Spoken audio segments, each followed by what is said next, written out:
ओम शांति। आज 30 जून 2022 के ईश्वरीय महावाक्य हैं। आज बाबा क्या कहते हैं? क्या मीठे बच्चे बाप से प्रतिज्ञा की है ना? तो उस पर पूरा पूरा चलना है। धरत पर ये धर्म न छोड़िए, माना चाहे हमारा धर्म नहीं छूटना चाहिए, चाहे कुछ भी हो जाए, लेकिन क्या नहीं छूटना है? धर्म नहीं छोड़ना है। धरत पर ये धर्म न छोड़िए, यही है सबसे ऊंची मंजिल।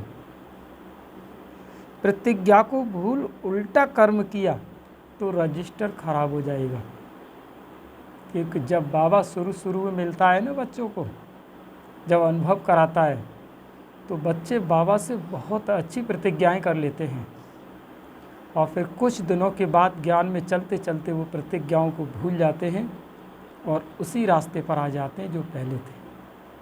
तो बाबा क्या कहते हैं कि धरत पर ये धर्म न छोड़िए, चाहे कुछ भी हो जाए, लेकिन धर्म नहीं छूटना चाहिए। कि धर्म क्या है? धर्म का मतलब ही है धारण करना। धर्म का मतलब क्या है? धारण करना। आपने मुरली बाबा 4 पेज में लाता है और 4 पेज में मुरली लाने के बाद बाबा अंत में मुरली का सार देता है।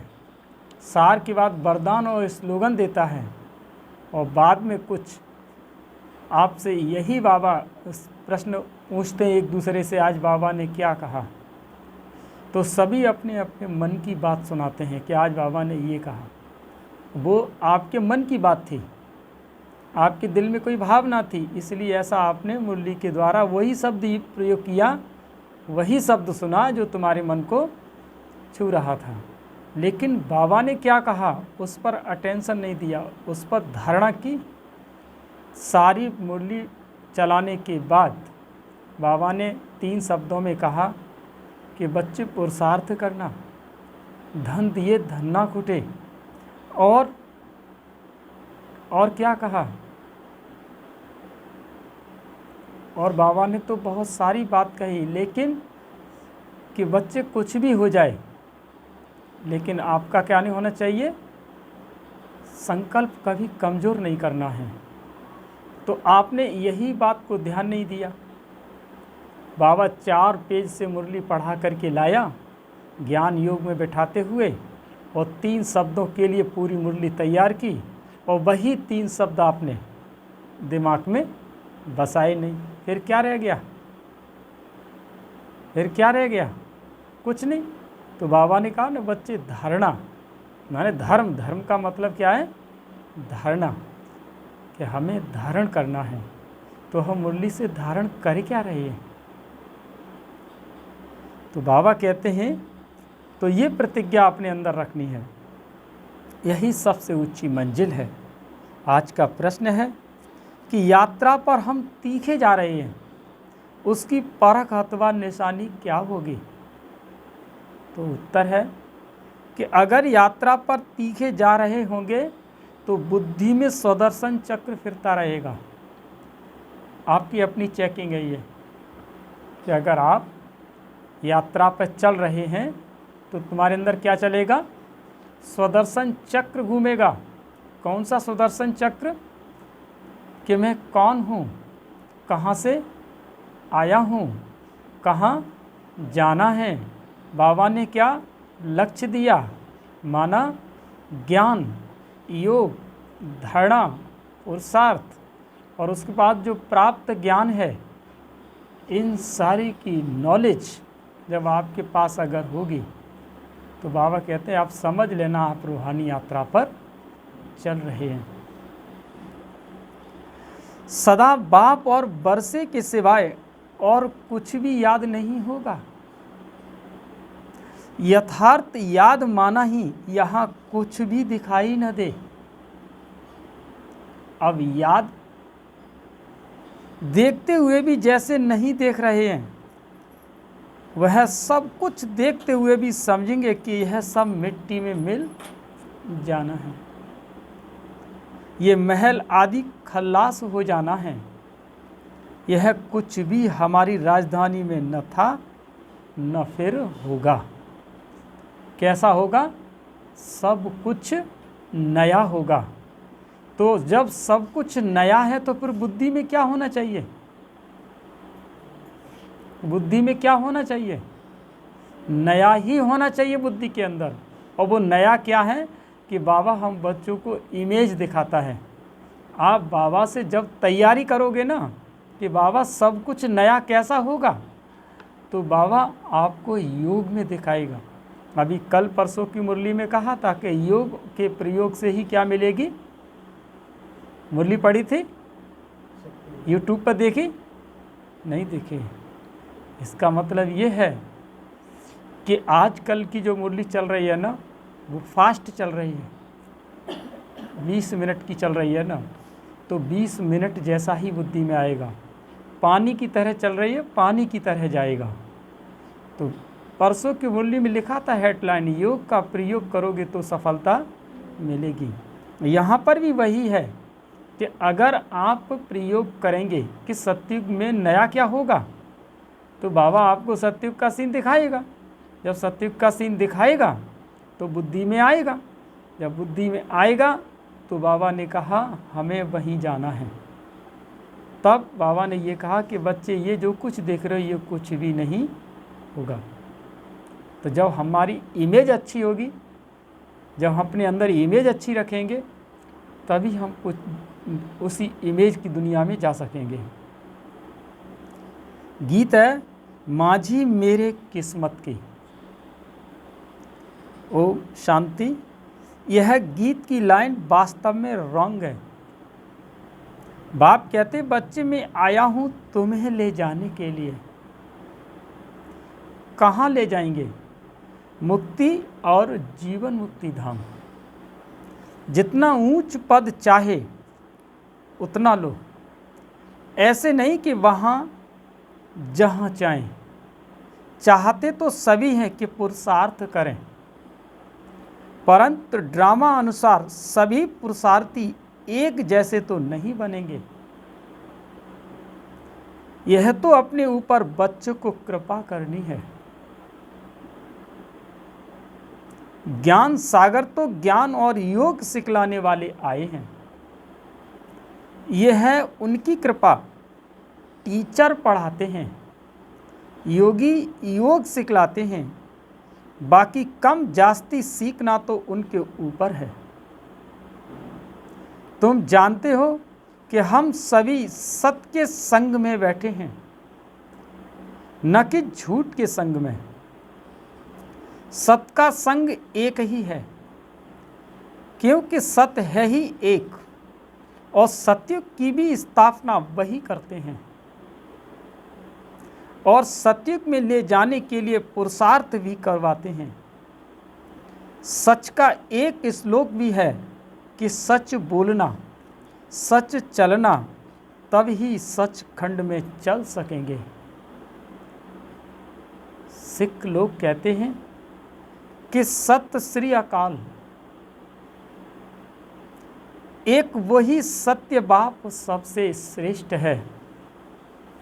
अकाल मूरत है, उनको कभी काल खाता नहीं, इसीलिए उनको कहा गया सत्य श्री अकाल।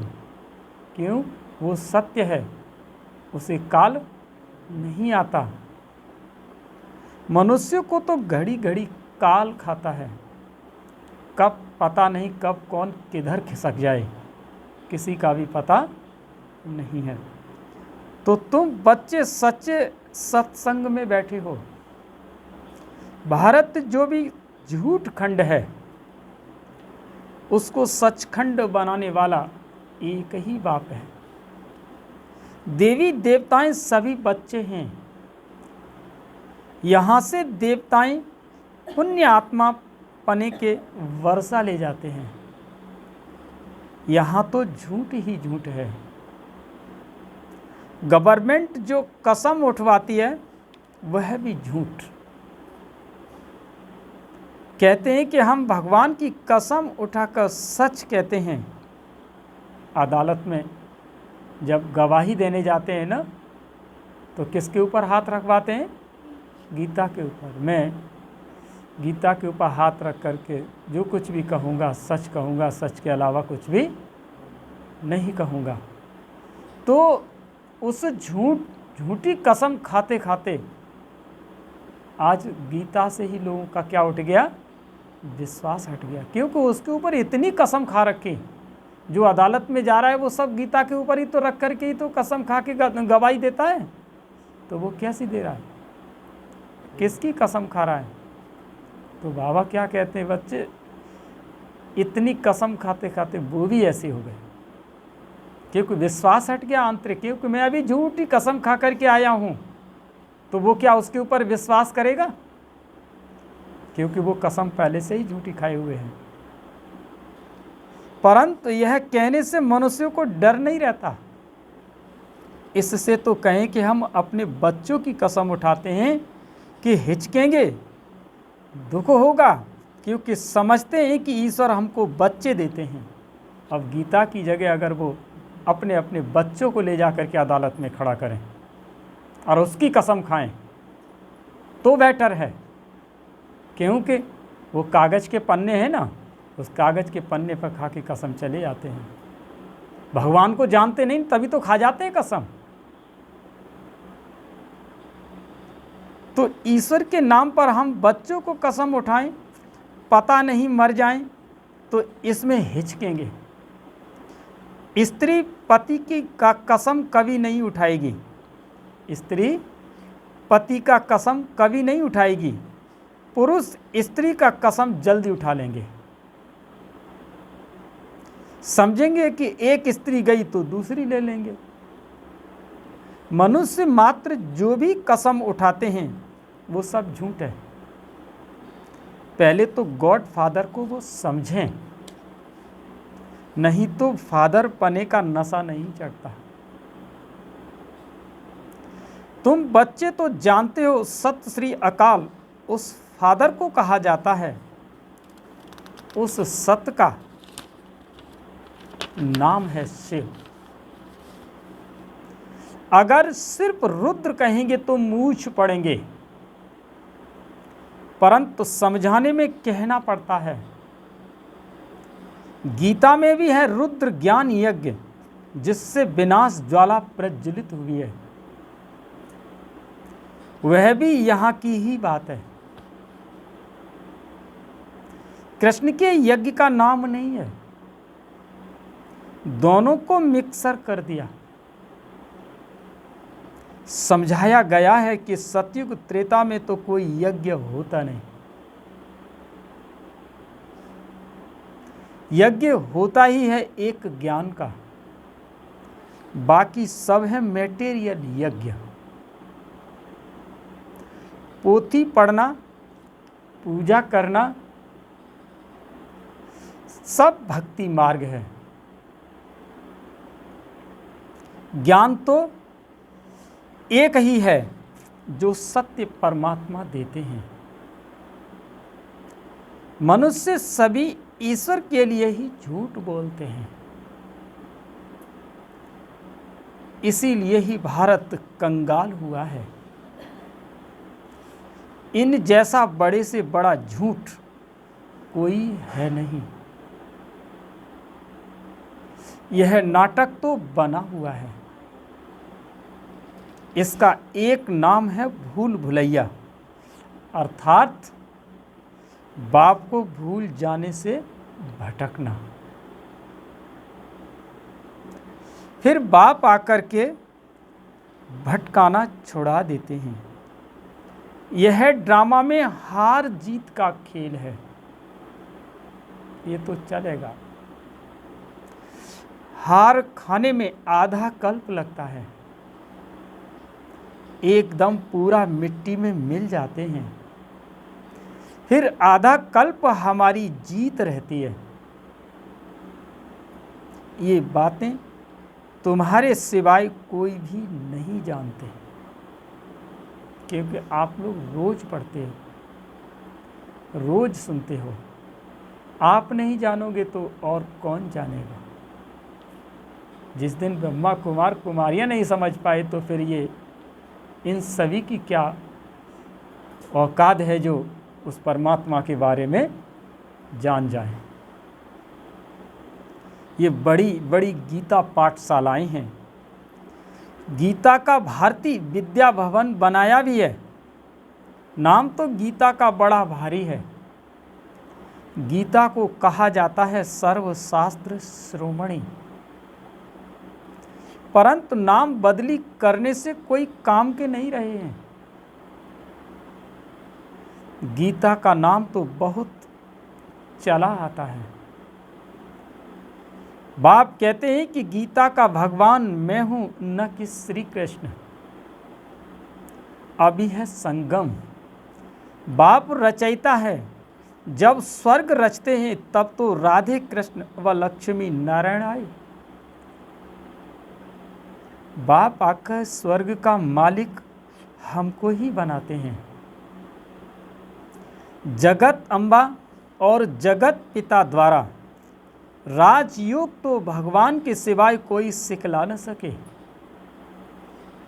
जगत अम्बा बहुत नामी ग्रामी है। कलश भी जगत अम्बा पर रखते हैं। लक्ष्मी नारायण व राधे कृष्ण तो अब है नहीं। कृष्ण के साथ तो राधे भी होनी चाहिए। गीता में राधे का कुछ भी वर्णन है नहीं। भागवत में है। बाप कहते हैं कि जो राधे कृष्ण थे वह अब 84 में अंतिम जन्म में हैं। मैं उन्हों को और उनकी राजधानी को फिर जगा रहा हूं। सभी को गोरा बना रहा हूं। ये बड़ी गहरी बातें हैं जो तुम ही जानते हो कि हम सूर्यवंशी, चंद्रवंशी, देवी घराने के थे। हमने 84 जन्म भोगे हैं। अब फिर से हम सतयुग में जाएंगे। गिनती तो सतयुग से लेकर करेंगे ना। 84 जन्मों का चक्र भी मशहूर है। तुम वर्षे को घड़ी घड़ी याद करते हो ना। अब 84 के चक्र को याद करो। इस चक्र को याद करना माना सारे वर्ल्ड की हिस्ट्री, ज्योग्राफी को याद करना। जितना स्वदर्शन चक्र फिरता रहेगा उतना समझो वो यात्रा पर तीखा जा रहा है। तुम जानते हो अब ये कांटों की दुनिया है। तमो प्रधान मनुष्य 5 विकारों में फंसे हुए हैं। बाप कहते मैंपन छोड़ दो, लेकिन छोड़ते नहीं। इतनी बेहद की राजाई मिलती है तो भी कहते हैं कि ख्याल करेंगे। क्या ये विकार इतना प्यारे लगते हैं जो कहते हो कि छोड़ने के लिए ख्याल करेंगे? अरे अभी तो प्रतिज्ञा करो तो बाप से मदद मिलेगी। इतना जरूर है कि प्रतिज्ञा कर फिर कुल कलंकित नहीं बनना। धरत परिये और धर्म न छोड़िए। बड़ी कड़ी मंजिल है। बाप की तो पूरी कोशिश करेंगे ना, लूज नहीं छोड़ेंगे। बाबा तो पूरे बच्चे को क्या करेगा, हर एक बच्चे को क्या करेगा, एक्टिव बनाएगा। लेकिन माया तो उनको लूज करती है। अच्छा एक बार माफ कर देंगे, अगर फिर किया तो मर पड़ेंगे। इसमें रजिस्टर खराब होगा। यह विकार तो पॉइजन है। ज्ञान है अमृत जिससे मनुष्य से देवता बनते हैं।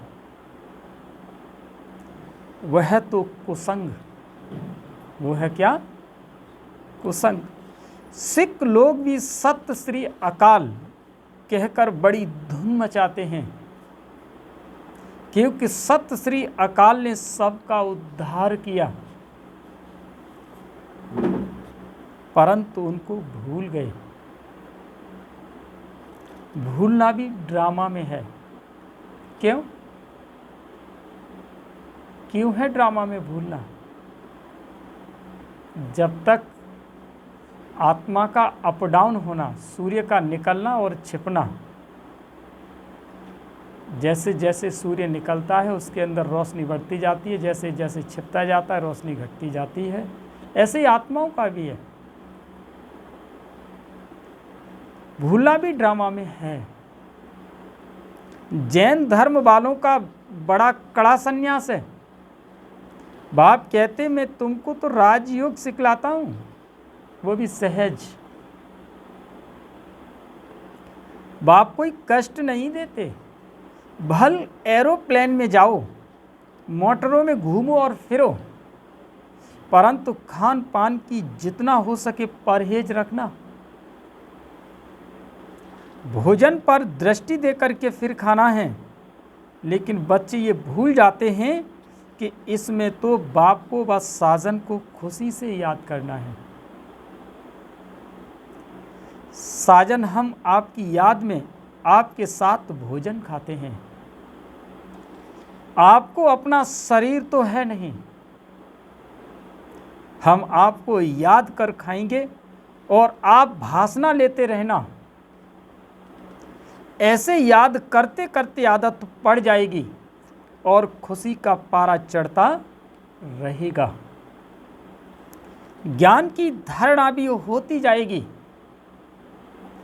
कुछ खामी है तो धारणा भी कम होगी। उनका तीर जोर से नहीं लगेगा। बाप से योग माना देखते हुए भी यह समझना है कि अच्छे अच्छे महल भी मिट्टी में मिल जाएंगे। यह हमारी राजधानी में नहीं थे, अब तो हमारी राजधानी स्थापन हो रही है। उसमें यह कुछ नहीं होगा, नई दुनिया होगी। यह पुराने झाड़ आदि कुछ भी नहीं होंगे। वहाँ सब फर्स्ट क्लास चीज़ें होंगी। इतने जानवर आदि सब खल्लास हो जाएंगे। इतने कीड़े मकोड़े भी नहीं होंगे।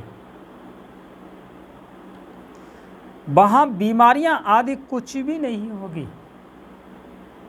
ये सब बाद में निकलती हैं। सतयुग माना ही स्वर्ग, और स्वर्ग में तो खैर सभी होंगे ही। सत्ता कैसी होगी?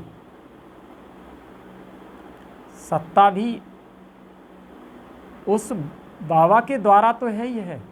बाबा तो सभी को तैयार करा रहा है। लेकिन बाबा ने जहाँ जहाँ पर जो सेवा केंद्र खोले हैं ना, वहाँ से भी संस्कारों की अगर रास होगी तो उन आत्माओं के साथ उनका जन्म है सतयुग के अंतर्गत। आश्रमों पर सभी भाई बहनें आते हैं, लेकिन टीचर्स की बहनों के साथ भी हर एक के क्या नहीं है, प्रेम और स्नेह बरकरार नहीं है, तो उन आत्माओं का भी एक साथ जन्म नहीं है। सब कुछ एक होना चाहिए तो जन्म होगा, अन्यथा सब अपना अपना अलग अलग होगा। एक संस्कार की रास होनी चाहिए। सतयुग माना सतयुग स्वर्ग। यहाँ तो हर चीज़ दुख देने वाली है। इस समय सबकी आसुरी मत है। गवर्नमेंट भी चाहती है कि ऐसी एजुकेशन हो जिसमें बच्चे चंचल न हो। अभी तो बहुत चंचलता हो गई है। पिकेटिंग करना, धरना देना, भूख हड़ताल आदि सब हो रहा है। ये सब किसने सिखाया? खुद का सिखाया हुआ भी खुद के सामने आता है। बाप कहते हैं बच्चे शांति में रहो, माना खुद का सिखाया हुआ खुद के सामने आता है। माना आपकी तपस्या आपके सामने आएगी। अगर आप उस तपस्या के साथ साथ हैं तो आपका फल भी आपके साथ साथ होगा, क्योंकि जो सिखाया है वो आपके साथ होगा, तो आपकी तपस्या भी आपके साथ होगी। और उस तपस्या के साथ साथ जो संगठन है वो संगठन भी साथ साथ होगा। झांझ आदि बजाना, रड़ियां मारना, ये सब है भक्ति की निशानियां। तुम साधना तो जन्म जन्मांतर से करते आए हो, साधना नाम चला आता है, परंतु सद्गति तो किसी की भी होती नहीं। तुम्हारे पास चित्र आदि व लिटरेचर भी न हो तो भी तुम मंदिरों में जाकर समझा सकते हो कि यह लक्ष्मी नारायण पहले स्वर्ग के मालिक थे ना, उन्होंने जरूर स्वर्ग के रचयिता से वर्षा मिला होगा। स्वर्ग का रचयिता तो है परम पिता परमात्मा, जो ही समझाते हैं। मंदिर बनाने वाले ये नहीं जानते हैं। तुम बच्चे समझाएंगे तो उन्हों को परम पिता परमात्मा से वर्षा मिला है, जरूर कलयुग के अंत में ही मिला होगा ना। गीता में राजयोग की बात है, जरूर संगम पर ही राजयोग सीखे होंगे, और सीखे होंगे परम पिता परमात्मा से, न कि श्री कृष्ण से। वो तो कौन है? वो खुद रचना है। किसकी? वो तपस्या की मूर्त है। वो स्वयं की तपस्या की क्या है? मूर्त है, रचना है वो। लेकिन किससे तपस्या की? आज यही तो लोग नहीं समझ पाए मनुष्य। रचयिता तो एक ही बाप है, जिसको हेविलनी गॉड फादर कहते हैं। जो अच्छे विशाल बुद्धि हैं, वो अच्छी रीति समझते भी हैं और धारणा भी करते हैं। छोटी छोटी बच्चियां बड़े आदमी से बैठ बात करें, चित्रों पर समझाएं, इन्हों को रचने वाला कौन? भल कॉमन चित्र भी हो, वह न भी हो, बच्चियां तोतली भाषा में समझा सकती हैं। छोटी बच्चियां अगर होशियार हो जाएं तो कहेंगे कि बलिहारी इस एक बाप की, जिसने हमको ऐसा होशियार बनाया है। बच्ची कहेगी मैं जानती हूँ, तब तो सुनाती हूँ। बेहद का बाप अब राजयोग सिखला रहे हैं। बाप कहते हैं कि अपने को आत्मा समझो, कोई भी देहधारी को गुरु मत समझो। एक सतगुरु तारे, बाकी सब डुबोने वाले हैं। ऐसे टिकलू टिकलू करें तो नाम बाला हो जाए। कन्याओं द्वारा ही ज्ञान वाण मारे, ये दिखाया है ना। ऐसे भी नहीं कि समझ जाएंगे, सभी समझ जाएं, ऐसा नहीं है। जो अपने धर्म के होंगे वो जल्दी समझ जाएंगे। वानप्रस्थ वालों का जो भी मंदिर बनवाते हैं, उनको जाकर समझाना है, उठाना चाहिए कि हम आपको शिव बाबा की बायोग्राफी बतलाते हैं। सेकंड नंबर है ब्रह्मा, विष्णु, शंकर। हम आपको वर्ल्ड की हिस्ट्री ज्योग्राफी बताते हैं कि मनुष्य 84 जन्म कैसे लेते हैं। यह 84 का चक्र है।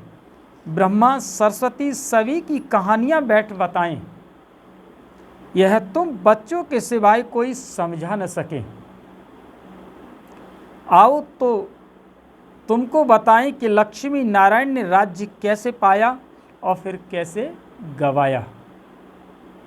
अच्छा, यह भी नहीं समझते हो तो सिर्फ मन मनाभव हो जाओ। ऐसे ऐसे बच्चों को जाकर के सर्विस करनी है। अच्छा, मीठे मीठे सिकी लदे बच्चों प्रति माता पिता बाप दादा का याद प्यार और गुड मॉर्निंग। रूहानी बाप की रूहानी बच्चों को नमस्ते। हम सभी रूहानी बच्चों की रूहानी माता पिता बाप दादा को याद प्यार और गुड मॉर्निंग। नमस्ते नमस्ते नमस्ते। धारणा के लिए मुख्य सार। नंबर 1, पहला पॉइंट है, अंदर में कोई भी खामी हो तो उसे चेक कर निकाल देना। बाप से जो प्रतिज्ञा की है उस पर अटल रहना है। दूसरा पॉइंट, भोजन बहुत शुद्धि से दृष्टि देकर के स्वीकार करना है। बाप अथवा साजन की याद में खुशी खुशी भोजन खाना है। वरदान, सर्व खजानों के अधिकारी बन स्वयं को भरपूर अनुभव करने वाले मास्टर दाता भव।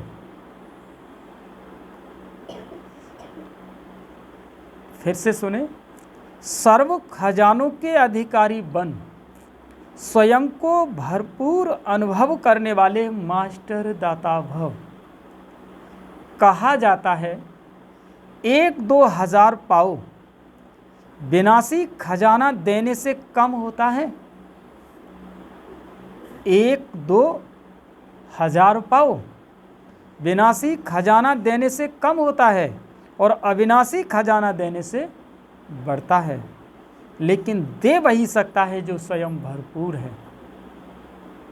जो मास्टर दाता अर्थात स्वयं भरपूर व संपन्न रहने वाले, उन्हें नशा रहता है कि बाप का खजाना मेरा खजाना है।